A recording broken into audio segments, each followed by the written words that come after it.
Saudações cordiais, caríssimos alunos. Eu sou o professor Luciano Gomes, da Rede de Educação do Paulista. E agora estarei ministrando para vocês mais uma aula de Ciências da Natureza para EJA, Educação de Jovens e Adultos, precisamente fase 1 e fase 2. Espero que todos vocês estejam bem, para que a gente possa prestar bastante atenção na aula de hoje e compreender o assunto abordado da melhor forma possível.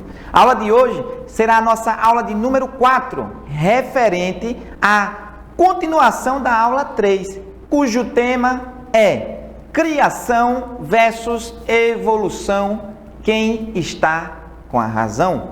Muito bem, professor. Dentro deste tema a ser abordado, o que o senhor vai trazer para nós? Dentro desse tema a ser abordado, eu estarei explicando para vocês sobre a origem das espécies, farei a introdução da teoria da evolução, assim como estarei socializando com vocês como foi que tudo começou. E por fim, estarei compartilhando, estarei apresentando para vocês um breve desafio. Muito bem. A priori, eu trago para vocês o conceito de evolução. Professor, fala com bastante clareza o que vem a ser evolução. Quem diz a evolução? A evolução nada mais é do que o processo pelo qual, ou o processo no qual, ocorrem mudanças e transformações nos seres vivos ao longo do tempo. Professor, repita para mim, por favor. Evolução nada mais é do que o processo pelo qual ocorrem mudanças, ou seja, ocorrem transformações nos seres vivos ao longo do tempo. O professor, isso implica em quê? Dá origem aí a novas espécies, ou seja, dá origem a espécies novas. Professor, ok, professor. Então, a evolução é o processo que ocorre mudanças, transformações nos seres vivos ao longo do tempo, formando outras espécies. Ok, professor. Fala para nós o que vem a ser vivo? Eu falo. Ser vivo, ele apresenta características exclusivas, tais como, para ser vivo, ele tem que ter metabolismo, que são as atividades que acontecem dentro do corpo. Para ser vivo, ele tem que ter a capacidade de crescimento, de reprodução, de adaptação e evolução. Então, são características exclusivas do ser vivo. Então, quando eu falar ser vivo, ele tem que ter essas características. Quando eu falo ser vivo, eu me refiro basicamente aos animais, aos vegetais e aos micro-organismos. Professor, o que são micro-organismos? São seres vivos muito pequenos, visíveis apenas através do uso do microscópio. Professor, o que é o microscópio? É simples. É um aparelho que, ao observar aquele indivíduo pequeno, eu vejo ele grande, no popular. Existem vários tipos de microscópio. Tema das próximas aulas, ok? Muito bem, professor. Então, a evolução são as mudanças, as transformações que acontecem nos seres vivos ao longo do tempo, formando espécies novas. Ô, professor, e o que são espécies? Eu vou explicar. Espécies é um conjunto de seres vivos, anatômica e fisiologicamente semelhantes, capazes de se reproduzirem em condições naturais e originar descendentes férteis. Este é o conceito de espécie. Ok? Ok, professor. Então, nós já estamos conhecendo a teoria da evolução. Vamos agora conhecer um pouquinho sobre biodiversidade ou sobre diversidade. Ô, professor, o que é biodiversidade e o que é diversidade? É a mesma coisa, professor? É a mesma coisa, são sinônimos. Biodiversidade ou diversidade nada mais é do que a variabilidade entre os seres vivos. Quer dizer que se trata da diferença que existe aí entre os seres vivos. E os evolucionistas tentam comprovar, ao longo do tempo, que todos os seres vivos apresentam semelhanças. Semelhanças anatômicas, ou seja, do ponto de vista estrutural, Ele diz, olha, só o humano ele se parece à estrutura do corpo com um determinado ser vivo, com determinada espécie. E são os evolucionistas que afirmam. Eles dizem que há semelhança também fisiológica, de acordo com algumas funções que nosso corpo realiza, outros seres vivos também realizam as mesmas funções. Eles dizem também que nós temos semelhanças, a espécie humana, com outros seres vivos, semelhanças embrionárias. Ou seja, a forma que a gente se desenvolve, outros seres vivos de espécie diferente também se desenvolvem. Além dessas semelhanças anatômicas, fisiológicas e embrionárias, que os evolucionistas dizem que nós temos com relação a outros seres vivos, eles dizem também que nós temos semelhanças gênicas. Ô professor, o que vem a ser semelhança gênica? Gênica vem de genes. Genes nada mais é do que um pedaço da molécula de DNA. Este é professor, devagar, professor, isso aí é um pouquinho complexo. Mas o DNA é a maior molécula orgânica, vem de organismo, que existe nos seres vivos, seja animal, vegetal ou micro-organismo. Então, os evolucionistas dizem que nós temos semelhanças gênicas, origens genéticas semelhantes a outros seres vivos. Olha esse dado da pesquisa de 2007, olha o que diz. Os evolucionistas falaram que seres humanos e chimpanzés compartilham 96% dos genes. Eita, professor! Não, está errado, professor. Professor. Isso é o que diz os evolucionistas. Que 96% dos nossos genes se assemelham aos genes que estão presentes aí nos chimpanzés. Olha só. Isso é uma pesquisa, foram os evolucionistas. Beleza? Em pesquisas também, posteriormente, diz que os humanos, quando comparado com as bactérias, algumas pesquisas evolucionistas, alguns artigos publicados, dizem que a espécie humana compartilha aproximadamente 223 genes que as bactérias também têm. Então, os evolucionistas tentam explicar essa biodiversidade, os evolucionistas tentam explicar essa diversidade, mostrando que existem semelhanças entre todos os seres vivos, seja anatômica, fisiológica, embrionária ou semelhança gênica, genética. Ok? Vamos lá, professor. Vamos ver o que dizem, o que falavam alguns evolucionistas. O primeiro que eu apresento para vocês é o Anaximandro. Por volta de 611 e 546 a.C., ele defendia uma teoria chamada teoria do fixismo. Eita, professor, explica para nós o que é o fixismo. De acordo com esse evolucionista, ele afirmava que os primeiros animais a surgirem no universo, eles surgiram de uma vaza marinha. Olha só o que Anaximandro ele acreditava. Ele acreditava que, por exemplo, o homem, ele teria surgido aí do ventre de peixes. Eita, professor, está errado. Quem falou, quem afirmou foi o evolucionista na época, e a gente está aqui socializando essas teorias evolucionistas. Ok? Prosseguindo. Depois surgiu outro evolucionista também aí chamado de Aristóteles. Aristóteles, filósofo, matemático, né? Fez estudo aí na área também da biologia. Então vamos ver o que foi que disse Aristóteles. Aristóteles, por volta de 384 e 322 a.C., ele diz o seguinte, que substâncias orgânicas, elas podiam surgir no meio inorgânico. Para Aristóteles, ele acreditava na teoria da geração espontânea. Aristóteles defendia e acreditava a teoria da abiogênese, que vida provém daquilo que não tem vida. Então Aristóteles disse, olha, as substâncias orgânicas, ou seja, dos organismos, orgânico de organismo, elas surgiam a partir das inorgânicas, que está lá no reino mineral. Ok.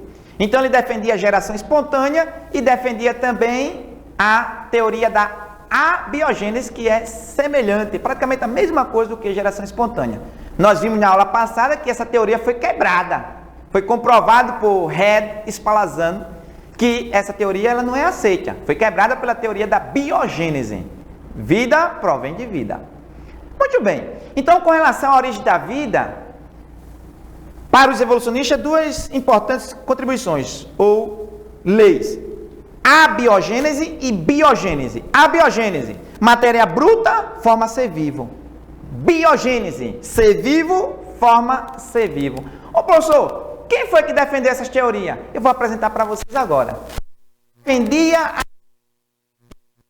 os seres vivos surgiam da matéria inanimada, daquilo que não tem vida. Quem defendia a geração espontânea ou a biogênese? Eu apresento para vocês os principais defensores dessa teoria: Aristóteles, Isaac Newton e René Descartes. Esses eram os principais evolucionistas que defendiam a geração espontânea. Acreditava que se eu deixar um pedaço de carne, vai surgir ali outros seres vivos. Mas nós vimos que, por exemplo, Red, ele fez o seguinte: Red fez um experimento, porque para ser ciência tem que ter experimento. Red pegou um pedaço de carne, colocou em um vidro, tampou esse vidro, pegou outro pedaço de carne, colocou em outro vidro, descoberto, sem tampa. Ele verificou que com o passar dos dias, surgiram lavas naquele pedaço de carne que estava exposto ao ar. Não estava em condição fechada. E ele disse: por que surgiam as lavas ali no pedaço de carne que estava exposto? Porque moscas vieram se alimentar da carne e depositaram ali, junto com as fezes, seus ovos. Então ele disse: mosca, vida, gerou vida, as lavas. Então ele conseguiu, por meio desse e de outros experimentos, quebrar a teoria da abiogênese e criou a teoria da biogênese. Diz que vida provém de vida. Quem disse isso só foi Red? Não. Spallanzani também foi outro cientista que deu grandes contribuições. Ok? Então, a teoria evolucionista, abiogênese e biogênese. Ok? Qual é mais aceita? A biogênese. Muito bem. Porém, existem outras teorias. Por exemplo, a hipótese a gente chama de Oparin e Aldano, que diz que a atmosfera primitiva e os mares, as substâncias inorgânicas presentes ali na atmosfera primitiva e nos mares, elas deram origem às substâncias orgânicas, e essas substâncias orgânicas deram origem aos primeiros seres vivos. Isso é uma teoria como se fosse da geração espontânea, né? A matéria inorgânica forma a matéria orgânica e a matéria orgânica forma os seres vivos. Isso é a biogênese, geração espontânea, né? Chamada de evolução química. As substâncias químicas evoluíram até formar nós, seres vivos. E o criacionismo? O criacionismo nós vimos na aula passada. Diz que os seres vivos foram criados por um ser divino, chamado Deus. Então Deus criou todas as coisas. Ok, professor. Prossiga, professor. Olha outra teoria. A teoria chamada de panspermia cósmica. Ô professor, o que diz essa teoria? Panspermia cósmica. Essa teoria diz que os primeiros seres vivos, eles vieram de outros planetas. É o que diz essa teoria, ok? Então são várias teorias, cada cientista, cada evolucionista dando suas contribuições. Mas deixa eu dizer uma coisa para vocês. Vocês irão ver a continuidade deste assunto nas próximas fases da EJA. Fase 4, fase 5, assim como no ensino médio. É um assunto que está presente aí na base curricular, tanto do ensino fundamental, quanto na base curricular do ensino fundamental 1 e 2 e do ensino médio. Então vocês vão ver sempre falar nesse assunto. Então é importante que vocês prestem atenção para compreender e poder dialogar com qualquer pessoa. Não se pode falar em evolução e não citar dois grandes cientistas, Lamarck e Darwin. São um dos maiores evolucionistas hoje que a gente estuda nos livros de ciências da natureza. Professor, fala para mim, fala para nós, o que foi que disse Lamarck? Lamarck criou duas leis, né? Lamarck disse o seguinte, criou a lei do uso e desuso. Lamarck disse, o uso de determinadas partes do corpo faz desenvolvê-las. Ou seja, de acordo com Lamarck, se eu começar a fazer musculação, meu músculo desenvolve. Quem disse isso? Lamarck. Qual é a lei? Lei do uso e desuso. O uso de determinada parte do corpo vai desenvolver. E o desuso faz atrofiar. Quem disse isso? Lamarck. Está certo? Está certo. Se a gente usar a parte do corpo, ela desenvolve. Se parar de usar, atrofia. Pare de estudar. Não, pelo amor de Deus, pare não. Mas se a gente parar de estudar, passar 10 anos sem estudar, atrofia. A gente vai ter dificuldade de compreender, de voltar. Mas nunca é tarde, sempre é tempo de aprender, ok? Porém, Lamarck ficou muito famoso, agora eu sou o tal, a minha teoria ela é aceita, a minha lei ela é aceita. Se eu usar a parte do corpo, desenvolve, se eu não usar, ela atrofia. E cria fama, Aí ele criou outra lei. Transmissão das características adquiridas para os descendentes. Aí ele se quebrou. E as características que eu adquiro pelo uso ou desuso são transmitidas aos descendentes. É falso. Ou seja, se eu faço musculação, fico musculoso, eu vou reproduzir, vou ter, filhos, o filho vai nascer musculoso? Falso. Ele quis dizer que passava, Ele disse o seguinte, a girafa, de tanto esticar o pescoço para se alimentar nos arbustos, o pescoço ficou grande. É o uso, Muito bem, professor. Outro evolucionista, famosíssimo nos livros de ciências da natureza, chamado de Charles Darwin. Darwin, ele criou a lei da seleção natural. Ô professor, o que diz a lei da seleção natural? Diz o seguinte, produzindo-se muitos seres vivos, os mesmos irão competir por água, alimento, moradia. Vai sobreviver apenas os mais aptos, os mais adaptados. É verdade, professor? É a lei da natureza, seleção natural. Produzindo muitos seres vivos, eles vão competir por água, alimento, espaço, moradia. Vão competir por fêmea. É isso. Quem disse isso? Charles Darwin, a lei da seleção natural. Quem vai vencer? O mais apto, o mais adaptado. Ok? Após a teoria praticamente aí Lamarck e Darwin, surgiu a nova teoria, uma lei que ela fala sobre o neodarwinismo, ou seja, o novo darwinismo. Ela complementa a lei da seleção natural, acrescentando a ela a mutação. Ô professor, o que é mutação? Mutação é uma alteração física ou química do material genético, do DNA. Então ele diz, olha, o que permite a evolução é a seleção natural acrescida da mutação. Ok, pessoal? Então esses são os principais evolucionistas, destacando-se por oportuno Lamarck e Darwin. Lamarck, lei do uso e desuso e da transmissão das características adquiridas aos descendentes. E Darwin, seleção natural, sobrevive o mais preparado, o mais apto, o mais adaptado. Muito bem. Professor, qual é o desafio que o senhor traz para nós? Desafio simples, só uma questãozinha. Então a questão diz o seguinte, da Universidade Estadual do Ceará. Professor, eu no ensino fundamental, precisamente na EJA, fase 1 e fase 2, eu vou conseguir fazer uma questão de vestibular de universidade? Faz. Olha só o que diz a questão. A teoria da origem das espécies de Charles Darwin analisou o quê? Letra A, seleção natural. Letra B, analisou as mutações. Letra C, analisou o uso e desuso dos órgãos. Ou letra D, analisou a hereditariedade dos caracteres adquiridos. Então vocês vão analisar, conversar com o professor, a professora de vocês sobre o assunto, responder e enviar para nós. Agora eu vou trazer, para a gente concluir nossa aula, uma curiosidade. Quem gosta de curiosidade? Vou trazer uma curiosidade. Esse cidadão, chamado Walter Longo, ele fez uma pesquisa e disse que os humanos, no planeta, eles têm 3 curiosidades. Ele diz que a primeira curiosidade é a curiosidade diversiva. Ô professor, o que é a curiosidade diversiva? É aquela curiosidade da gente assistir um vídeo engraçado, ficar rindo, Ele diz também que o ser humano tem a curiosidade empática, que é aquela curiosidade da gente saber sobre a vida do outro. Quem não gosta, fulano casou, fulano separou. E ele diz também que os humanos, têm a curiosidade chamada epistêmica, que é aquela curiosidade da gente aprender algo novo, para ser útil para nós.